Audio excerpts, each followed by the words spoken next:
Um, and I think it's common amongst all urban centers. Today, like 70% of Native Americans live off of their reservations on to in urban areas. So it is a national thing. I don't know if other big cities, the disparities is as great as it is here, but that we're definitely probably leading it in most other urban areas as well, if you look at population. So that's what I present on. And so I'll just kind of just be talking about some of this stuff. So when we talk about that, one of the things that led to our, our community where we're at, well, let me go right back to the statistics about that real quick. On top of that, 32% of chronic homelessness rate, also 15% of general overall homelessness rate. Data also tells us that Native Americans are least likely to access and utilize mainstream services, whether that's government like DSHS or whether that's another social service homelessness service provider. If the mainstream, it shows that we're being disenfranchised out of those mainstream services. That leads to the disparity. And so this, what I present on is kind of why. So to understand that is to understand all the historical intergenerational trauma in our Native community. And it goes from everything that I'm sure everybody's aware of some of the stuff, but probably not all. Genocide in itself from 1492 on. Obviously the stolen lands, the relocations, the forced off of their natural lands, all that, forced removals, continual oppression, poverty, the constant attack on our culture.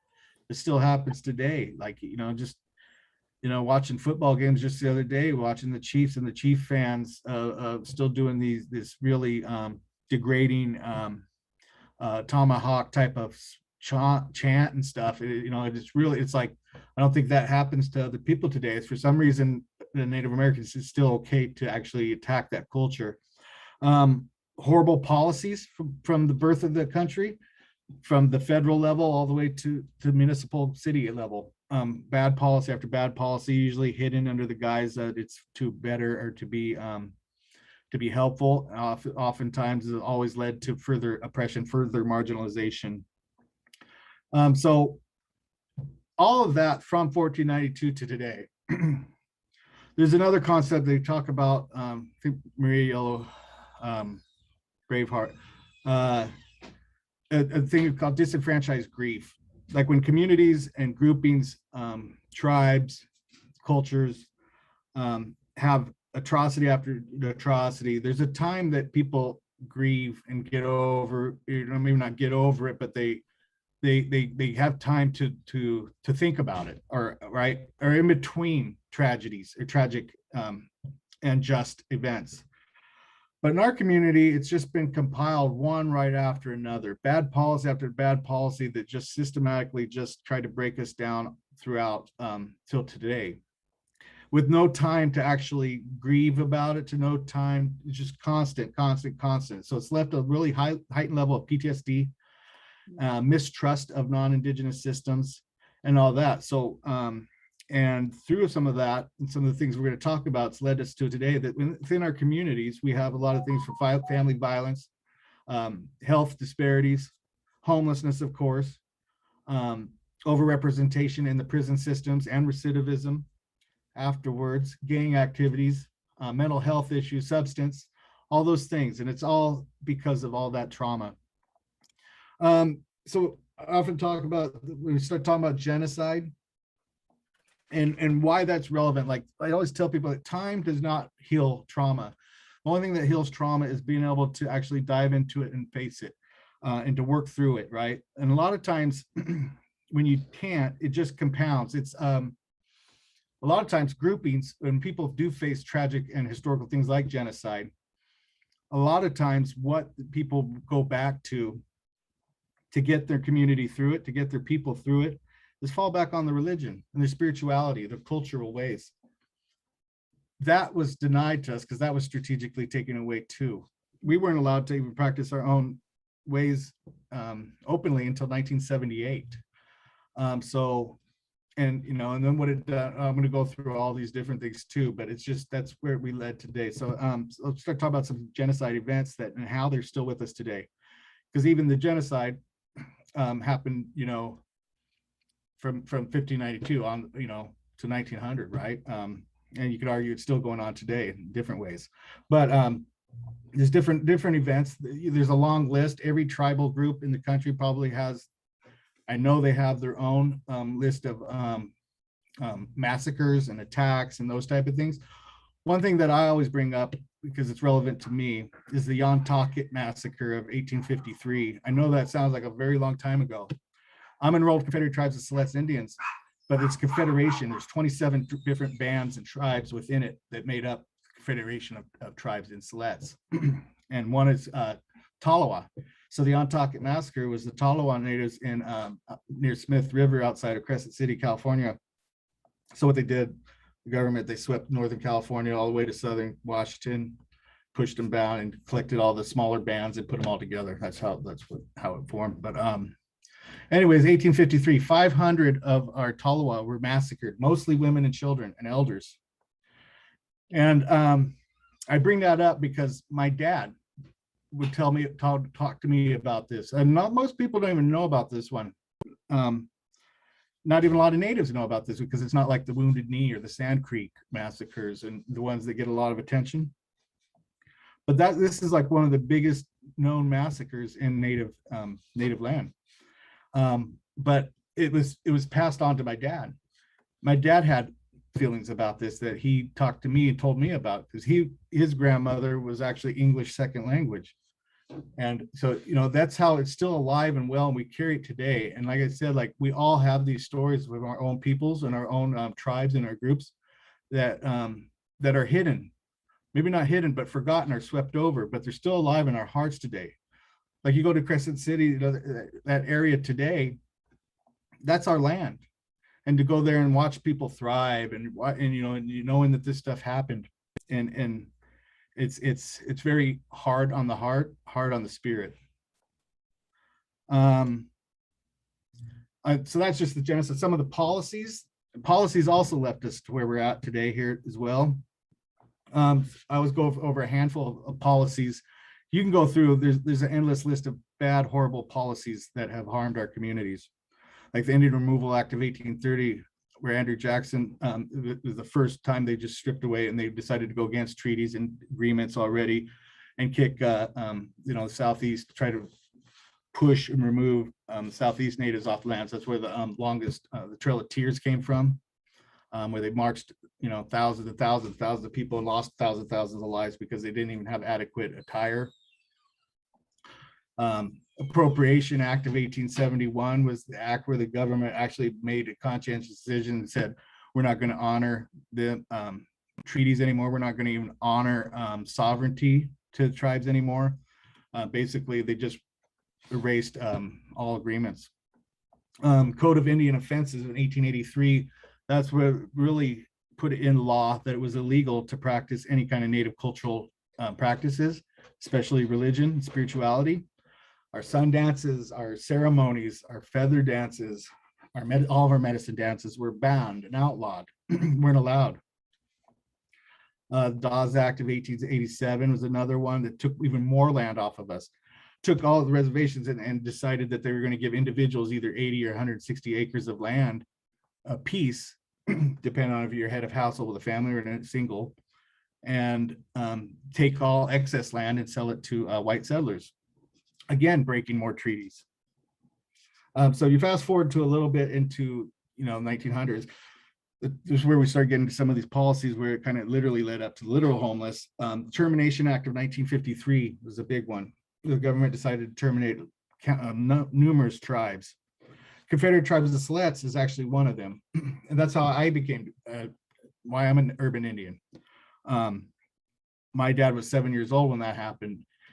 So when the Termination Act happened, they just said, basically, you're not, took away all resources, whether it's for food, housing, or any kind of social programs of any kind. And jobs are scarce on reservations as it was. So a lot of the tribes that were terminated often broke out and went to all the surrounding urban cities. And in this case, my dad and my grandma and great grandmother, they all moved to Salem, Oregon. That's where he met my mom. That's how I was born and raised in Salem, Oregon. I will say Siletz was the second tribe in the country to get federally re-recognized, though, in 1977, but there's still some that haven't.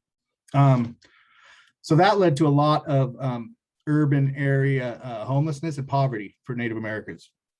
Another one, part two to that Termination Act, was urban Indian relocation programs of the late 1950s.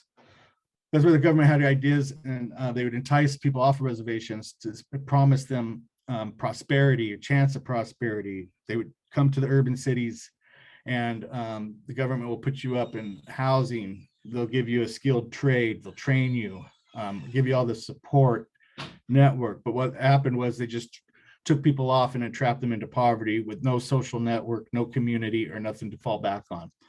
We at Chief Seattle Club, we serve people now that have been in poverty for several generations because their families came here because of that relocation program.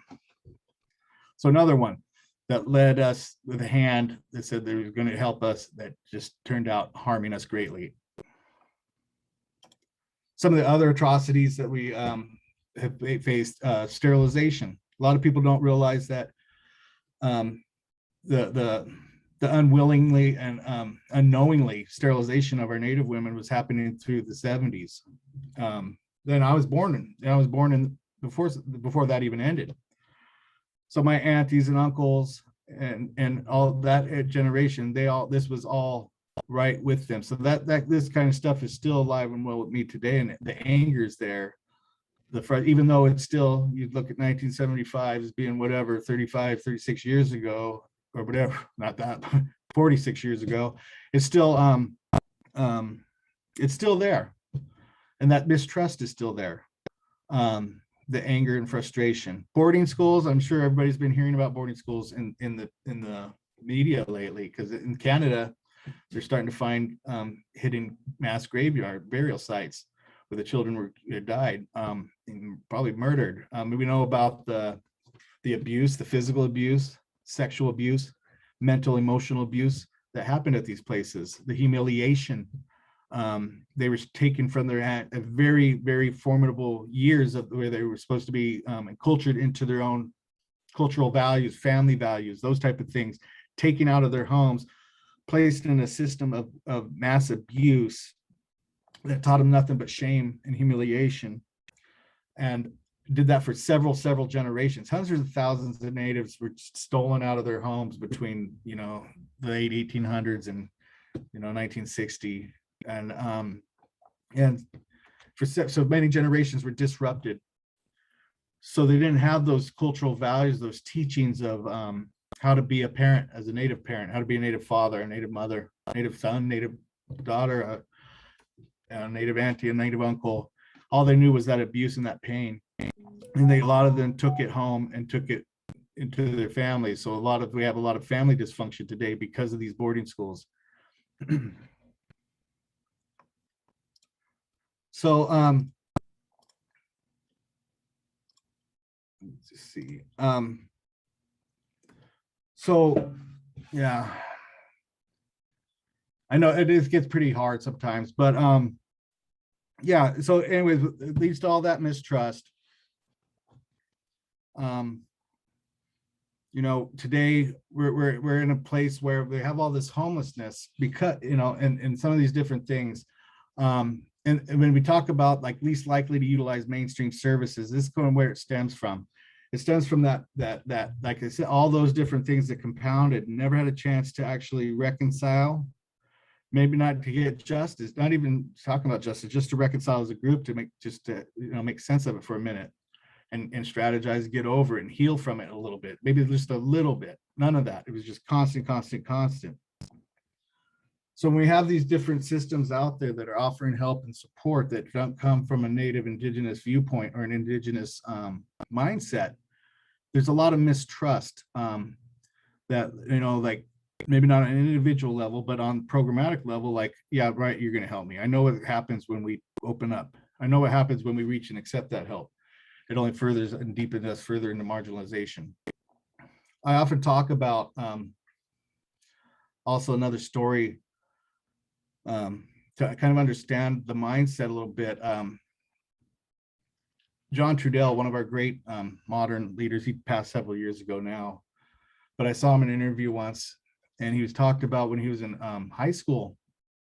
He was getting near that day and time where he's graduating and going to move on to that next chapter of life. And the counselor brought him in and sat him down and talked about how impressed he was with him, how he had all the right pieces, and if he went to higher ed, and if he really applied himself and tried hard and worked hard and did all that, he could really be something special someday. And I was paused there and I talked about how most people probably hear that and they think that that counselor sounds like he's a very compassionate, caring counselor, and he probably is in some ways, and he probably is in his own mind. But John Trudell goes on to talk about how he felt attacked. His spirit was being attacked because he didn't understand that that he was raised by his grandparents, and his grandparents taught him that the Creator instilled certain gifts in his being already, that when he came of age, he was already going to share with his people, to bring his people together, to heal his people, that it was already in him, that he was already something great and something special. So John Trudell talks about how that this counselor was basically telling him, was basically going against everything, that his own belief system, his own cosmological outlook on life and existence and being, and that he was just feeling threatened. His culture was being threatened. So a lot of people that are providing services, they don't get that. They don't understand that piece, that nuance.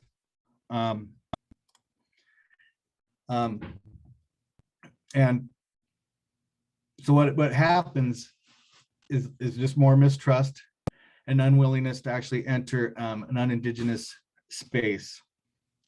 So that space is really, really important for us. Like at the Chief Seattle Club, like our mission is not to house homeless people. It's not to feed the hungry or to clothe people who don't have clothes or anything like that, subsidize utility bills or none of that. Our mission is to provide sacred space to affirm, nurture, and strengthen the spirit of our people. Because as Native people, we don't have a place to feel safe in the urban areas. We don't have a place that's really like ours, that actually make you feel like a home, like a community. I think a lot of people take that sense of belongingness that you feel whether you enter your church or you enter your local community center or your local PTA committee meeting or something, and you see a bunch of like people, that it brings a sense of community. And we don't have that. So that's what Chief Seattle Club provides. We often talk about here in Seattle that like Seattle's known, there's a kind of we talk about the irony, kind of snicker about it, how Seattle's named after a great chief. I'm sure everybody knows the Suquamish Chief Seattle spinoff of, right? But here you walk through Seattle, whether you go from the south end, walked all the way to the north end, you're going to see maybe a couple little snippets of a head bust here, or a little statue on a building over here, but there's really not a lot of Native honoring, recognition, and that type of thing. And we often talk about, you go across the water north a little bit and you go up into Vancouver, which is named after a colonizer. but there's actually space. You could tell there's like Native space there, and it's beyond just an actual physical structure. There's just something about community building that cities should do, cities can do, but a lot of places don't. You see some things happening like in cities like Minneapolis. There's a corridor where there's Native housing and Native business and Native, and a lot of things that are happening. Albuquerque, right? But Seattle's just a little bit behind there. So that's what we want to provide, right? Like I talk about, like if you go to the Chief Seattle Club, maybe I should have also started talking about that too. So the Chief Seattle Club historically has been a day shelter. Some people call it drop-in shelter. Not an overnight shelter, just a place people come during in the first thing in the morning, get hot food, take a shower, wash clothes, a rest area where you can lounge and get some rest, those type of things. But anyways, if you walk in our building, everywhere you're at, no matter where you position yourself in the building, if you're on the left corner, south corner, but no matter where you're at, you're going to know you're in a Native building. We're actually very intentional about that. You know, there's Native art everywhere. There's Native representation everywhere. We try hard to keep a Native staff. Try hard to, all of our programs, all of our things that we do are really intense to try to provide in a very Native specific way to make people feel comfortable and to actually get that sense of belonging, that sense of love and community.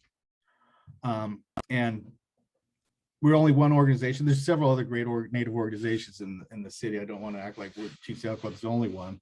Is the Seattle Indian Health Board, United Indians of All Tribes, Mother Nation, UNEA. There's several, but we're kind of, our niche is that chronic homelessness field. So yeah, we provide that sacred space to give that sense of belonging. So like even in our shelter programs, we provide, we have 2 shelter sites. One we call Eagle Village out in Soto. One is called King's Inn up in downtown Belltown. And they're basically long-term shelter placements. And we don't just provide a shelter, right? Like we're very holistic in our programming. We believe in, this might be a little pan-Indianism, but we believe in kind of the medicine wheel concept, and like there's more facets, there's more sides to a human being than just a physical side, right? The 4 quadrants, right? The physical side, the mental side, emotional, spiritual. If any of those are out of balance, you're all out of balance. If you look at housing as just that, right? Like as just the physical side by putting a roof over their head, well, you took care of that physical piece. But if their spiritual side is still out of whack, or they haven't had their mental health issues taken to address, they haven't had their emotional traumas addressed, you're not really healing the community yet. You're just solving just one little symptom, one little thing. So we try to provide all that. So like at our shelter sites, we make sure we provide programming that's relevant to our community beyond just providing a shelter bed. We provide ceremony, talking circles. We provide women's groups where they can have support groups for whether it's domestic violence. We have drumming groups. We'll have Belgarde. Obviously, Belgarde is a Native spin on AA, NA type of stuff. That's actually really big. And we make sure we do that in everything we do. That's really the one thing that we want to do always, right, at Chief Seattle Club, is to provide all that wrap around that, the whole holistic area of everybody, and make sure they get a little bit of everything. And I don't think that a lot of places have that. And so that's another reason why we're not accessing mainstream services, because a lot of mainstream services, westernized mindset is only thinking about the immediate fix, and that could be housing. Like we're big advocates and proponents of like stop sweeping, because well, not to stop the sweeping, but when they talk about sweeping, forcing people to either enter a shelter or not, that's where we have a big problem with it. Because if you don't provide Native shelter to Native people, if you don't provide specific shelters for people who've come from communities with severe trauma like us, it's not going to work. It's only going to further harm our communities. You have to provide cultural appropriate services for everybody, everybody's experienced such severe trauma like our community. And so that, that's really what we want to do. That's what we really need. And things are starting to change. Here next month, we'll be opening up our first ever housing building. We'll actually be housing providers come November. It's been a long road, but we're finally there. Our first building is going to be right next to the club in Pioneer Square downtown. It's going to have 80 units of studio apartments for our most chronic, most vulnerable relatives in our community. The ground floor is going to have we're in partnership with Seattle Indian Health Board. They're going to have a satellite clinic there, full integrated health clinic on the ground floor. And also on the ground floor, we're going to have our own cafe. We're going to open it up, and where we're going to be part of our workforce development program, teaching our members how to, be baristas or service industry work, right? And it's going to be Native themed. It's the type of food you see at other cafes. and stuff like wraps and all that kind of stuff we're going to have there, but they're going to be native themed. Instead of, chicken Caesar wrap, we're going to have like buffalo wild rice, that type of stuff. So we really think that's going to be huge and it's going to be a big hit for Pioneer Square. Can't wait to open. That cafe won't open up till about February, but yeah, but anyways, but again, like that, our first building, we went above and beyond in fundraising, because like when we talk about that sacred space again, go back to that, we wanted to go all out with native art in the building. You're probably never going to see witness another affordable housing, low income housing type of project anywhere that's going to have as much art that you're going to see in this building. We're going to have a 25-foot welcome pole that's currently being carved by an artist down Squaxin Island. 25-foot, a matriarch, up on the corner of 2nd Avenue. And yes, they're welcoming people into Pioneer Square. On the brickwork itself of our building, on the south face of the facade, there's going to be a 40-foot matriarch with their hands up in the air, the Coast Salish woman with her hands up in the air, welcoming people coming from towards the stadiums. So we really indigenize the space to make it feel comfortable, to make some people, our native people, when they do come there, they feel like they're at home. They feel like that this is their space, that they do belong. They're not feel, they don't feel like they're outsiders in their own natural lands. And I think, and once we get them housed, that's really where the healing work that we're going to, we're really excited about this, because one thing that I'll read that in a second. One thing that's really hard for us to do in the past as being a day shelter is doing deep dives into the trauma work in our community, because it's hard to like give somebody hope who comes in at 7 a.m. to get out of the cold, to tell them that, you need to change your lives. You need to put, we want to bring this to you. Hey, why don't you try the ceremony of life instead? When it comes 2 o'clock, they got to go back in the cold or go back under a bridge, right? So it's hard to get them to get our people jazzed up about doing some of our cultural events. We still do good, but we always want to do better. But now that we're going to house our people, we're really looking forward to it, because now we can actually go in there and do that really deep, meaningful dive into that trauma work. Like I said, like time doesn't heal trauma. You got to really work through it and do that. Let me read that question now.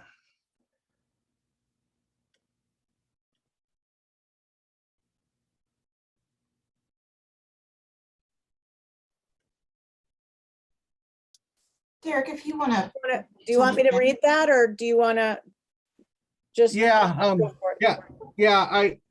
the approach to keep our people off the streets and out of tents is, it's really, really hard. Like I said, like there's not enough. Like I said, if you do the math, you can just go out to All Homes website and see the last one night count from a couple of years ago. They skipped last year because of the pandemic, but you look at the total number of homelessness on the streets. Like I said, we make up anywhere between 15 and 32%. Just you can do the math, figure that's how many natives there are. Another reason why we fight kind of some of the direction of outreach efforts by the city and stuff is because natives, we do have people that do go in some of those big encampment areas that are problems, that are more like political problems, like for businesses and stuff like that. But for the most part, natives, like I said, because of this trauma stuff, our community hang out in areas where not those big groupings are. So like the city and other organizations, they want to focus on those big encampment areas, those ones that are targeting most of getting all the attention. We have to develop our own like unique outreach efforts to make sure we reach our community. Another thing, our community is very fluid. They might be in Belgarde neighborhood one week. You go back there, our outreach workers go back out there the next day, they're gone. They might be out in West Seattle the next day. They might be out Georgetown. Very fluid. And so we have different type of demographic in a lot of areas, right? But we have on the ground outreach team. It's not very large. It's a 2-person team, but there's not a lot of places that we could send them to if we don't have enough shelter. Like before, the main shelters in the city before pandemic, when it was congregate shelter everywhere, they weren't getting very many natives in because natives weren't lining up at their shelter doors. I don't know if people follow the local news and the local homelessness efforts, but 8 months ago or so, I don't know, time's a little different with the pandemic these days, but about 8 months ago, the pilot project, they leased up 2 hotels and 2 organizations. Lehigh ran one, Chief Saddle Club ran the other. We got the King's Inn Hotel, which is in Belltown. There's 59 rooms that we have there, and we housed it up in a week. It's full of all natives. And the only reason why I took a week was because there's the bureaucratic process of documentation, all that kind of stuff, right? Of intakes and all that kind of stuff. We have 69 people there because some of them are doubled up in this rooms. But anyway, my point is we could have 2 of those. We could fill up another 2 probably, right? We don't have enough resources. And even if there was shelters out there that weren't Chief Seattle Club ran or ran by a similar organization, they're not going to go and they're not going to stay. That's not an absolute. Some organizations are great, and it's not, and I don't want to come across like it's the art organizations themselves are doing anything wrong. It's just they haven't addressed that exact need of why we need cultural appropriate tailored services, because our community, like I said, the level of PTSD and trauma that we're at right now, we need some stabilization. Once we get stabilized, maybe John Doe's mainstream service shelter down the road, it wouldn't matter. Maybe natives will feel safe and go there. But right now there's too much trauma that we got to address first before, because otherwise we just keep falling further and further in the cracks. Derrick, there's another question. Is there a sweat lodge available to Native people in the area to help meet spiritual needs? Could the city ditch the idea of navigators for reaching Native folks and involve respected elders in outreach to encourage homeless Indian people to participate in getting services they need? Yeah. Actually, Chief Saddle Club, we actually, through a partnership with United Indians, they have a youth home, youth meaning 18 to 24, in Crown Hill, with a big chunk of property. And we actually have 2 sweat lodges there, but they've been out of commission since pandemic, even though, because you're very tightly squeezed. So we're still not, for safety, we still haven't opened them up.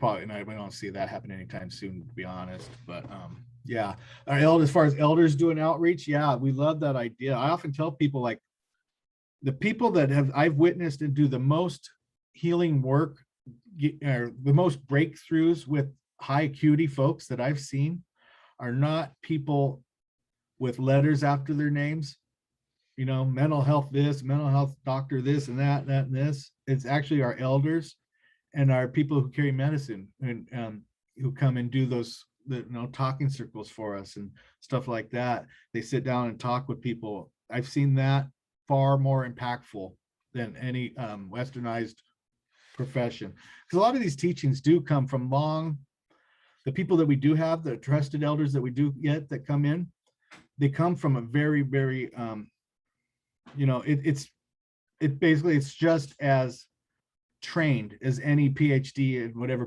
field there may be in, right? They just ain't recognized knowledge. It ain't recognized academia, but yeah, they're far more effective with our community. Was go ahead. you have more, or I had another question for you? Yeah. Go ahead. Okay. So wondering about, are the hotels a better fit for Native people than other, like, conventional shelters? And what is it about the hotels that has been a better fit for Native people? Well, I will say the hotel concept for shelter is better for everybody in the homelessness field. The whole congregate thing hopefully never comes back after the pandemic. Is totally over in the rearview mirror. It's totally puzzles me about everybody thinks that why people would go to a shelter with beds 3 feet away. I mean, how dangerous they are. Not just in the terms of, like, as we know now, like with pandemics, about being so close in proximity, but like mental health issues. I remember the first I was on drugs, and when I was homeless and and recovering and all that, there's no way I could be in a close proximity to anybody. I'd be thinking, being around people suffering from mental health issues would trigger my PTSD, thinking they're talking about me when they're talking to themselves, that type of thing. So they're very unsafe for a lot of different reasons. And so I hope they never come back. I hope people realize that that's what we need. We need individualized rooms to keep people safe, to keep people and wanting to be able to get off the streets, because it actually feels safer being out in the cold under a bridge than it does being in a room with people 3 feet away from you in every direction, left, right, and even above you in a bunk or below you in a bunk, right? So hope those never come back. So they're better for everybody, the hotel concept. I will say, so it all depends on the hotel we're in is okay. We have the 2 shelter sites. Like I said, one is actually a hotel, King's Inn. I'm sure people have seen it before. Maybe they didn't realize they passed it, but it's not. It's by Westlake Mall. Our other shelter is called Eagle Village. That's a different concept. It's not a hotel. It's actually 6 modular homes, modular units that have 4 rooms in each, with individualized bathrooms. And that one actually seems to work better than the hotel. I think it's also about size and scope. The smaller it is, because Eagle Village only houses 35 people, where, like I said, like King's Inn is 69. So there's some issues of control, but it is okay. It is, yeah, I don't know. It does its job, but I think it's not necessarily a hotel as it is just, it's like it's its own site, that it's not it's secured. There's a front gate on it that makes it feel safer for people in the community. It makes it easier to, like, people follow rules, because it is a shelter still, so you got to have some rules. We do believe in harm reduction, low barrier, but at the same time you got to protect the community as a whole, make everybody feel safe, so you do got to make sure people abide by rules. So gated community is nice. I have another question, Derrick. How about tiny homes? Are those an option, and have Native people utilize the tiny homes? Yeah, we actually have 5 tiny homes at that Eagle Village site. When the pandemic hit, the county contacted us, asked if we wanted they're actually not the ones you're probably thinking of. They're actually called pallet homes. They're really tiny. They're not, these particular ones aren't the best to keep anybody in long term. We utilize those for, like, people who first get into Eagle Village, and then we wait for one of the real rooms to open up, and then we transfer them over. Like, you wouldn't want somebody in one of those ones for very long periods of time. They're not very warm or inviting, very industrialized looking. But there are some of those tiny homes they've really made to look really homey. Some of those, like Lehigh operates, they're okay. I've actually known some people who've stayed in some of those. I think they're okay. And Lehigh actually has one of their tiny villages actually tailored towards natives and BIPOC. I don't know what their rate is, though, how successful they are, is, like, if it's mostly natives or not, but I know that they tailored it and tried to get it mostly natives. Our issue as Chief Seattle Club, our stance on tiny homes is not the concept, because we believe there is a space for those in the whole step to get people housed and permanently housed and solve the crisis. But we don't like the word homes, because we don't want people to think that, it should be like a temporary thing, right? Like, no matter, it should be like, for every tiny home that enters the system, there ought to be one guaranteed pledge that a unit's being built somewhere, a permanent structure, right? And they shouldn't be, like, viewed as a solution, but as a, something to get us through this crisis. Another question, Derrick, in your mission statement, it says, we believe that a world without homelessness is possible by leading with Native values. So the question is, what are those, how would that translate as far as, like, working with a non-Native system, like the government of Seattle? How would working with the government to incorporate some more of these Native values, do you think that's possible to get to a world without homelessness? Yeah, I don't know. That's pretty philosophical, and I think that statement is kind of more philosophical, talking about like really our original communities believed in values of, the leader shouldn't live any better than the person living the worst in the community, right? Those type of values that we have, and when you live in a system like that, people take care of one another. We often look after our most, it's an honoring thing to actually take care of your vulnerable people. You're sick, you're elderly, and even you're mentally ill, and those type of things. And when we need it as a society, we need to get to that point. We need to get to that point where, like, the bottom line is we don't pay enough into this system to fix it, because it's not just a homelessness, it's a mental health crisis, it's a housing stock crisis, affordable housing stock crisis, all those different things, they're all there, right? So we're only throwing nickels and dimes. I know everybody's scared of how much money's being thrown there, but it still ain't enough. If you look at LA, they committed $1 billion. Like, we're not, and people need to, if we lived with native values, everybody would be, I mean, I don't want to scare nobody, but it would be like raise our taxes. Let's get this fixed. Take another 10% from all of us. Let's do this. Let's get this done. Right. I think that's, what we're talking about when we talk about those native values. This is Chris. Yes, Chris, do you have a question?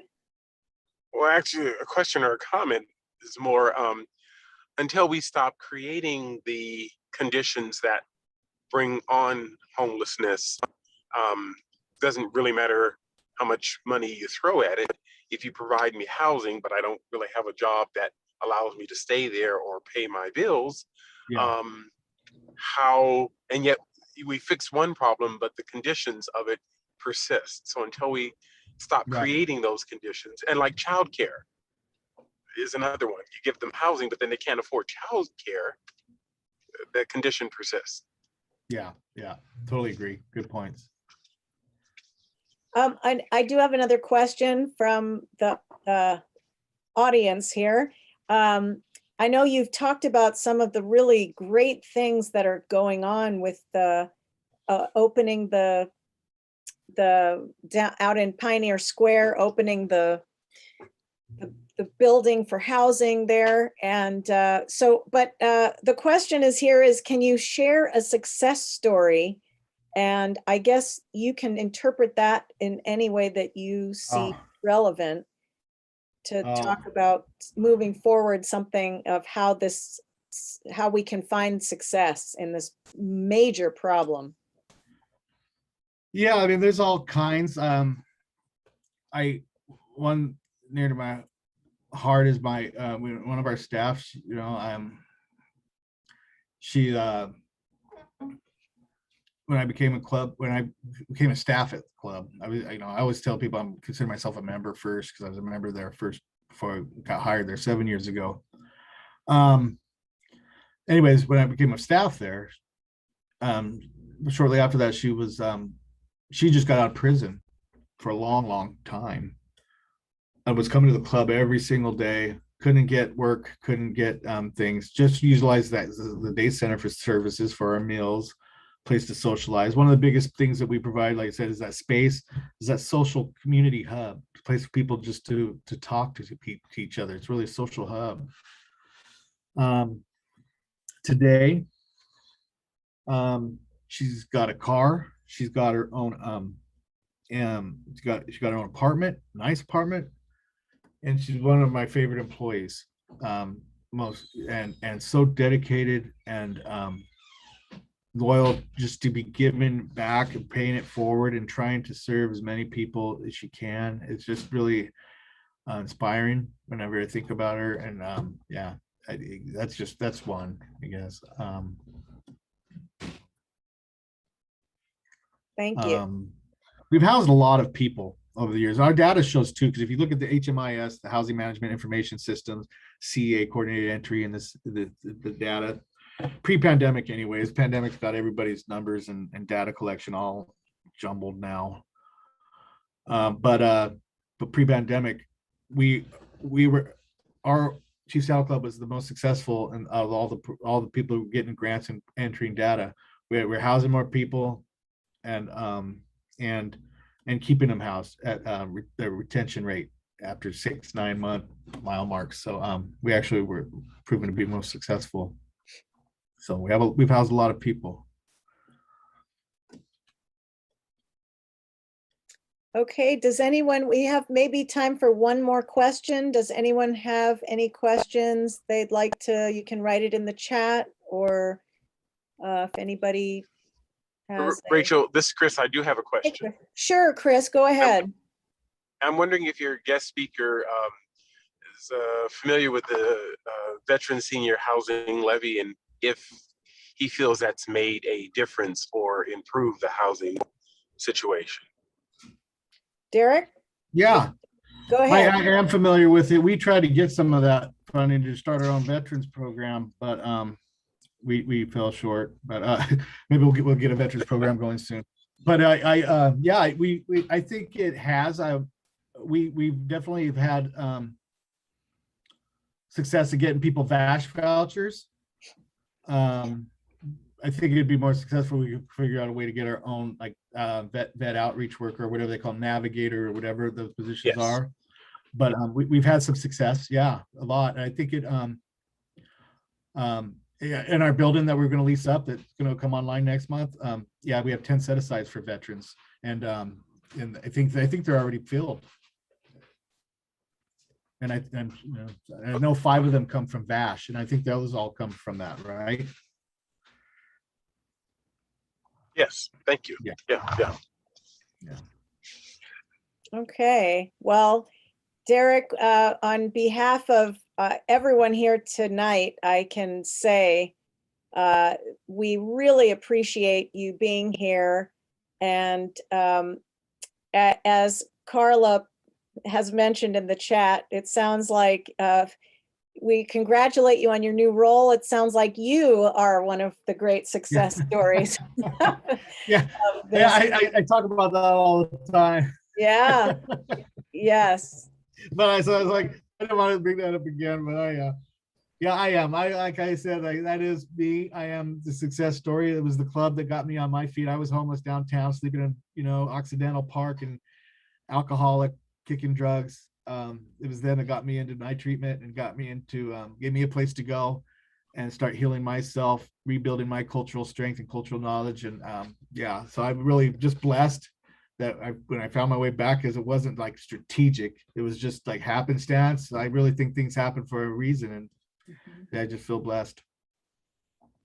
Well, we are very happy to promote the work that you do. Everybody just know that we've got our programs hub page on our website, and we archive all the programs. So in case you know somebody who wasn't able to be here tonight, please pass our website on to them to have them come on in and check out the archive of this program. And Derrick, we're going to have a link to your website for Chief Seattle Club.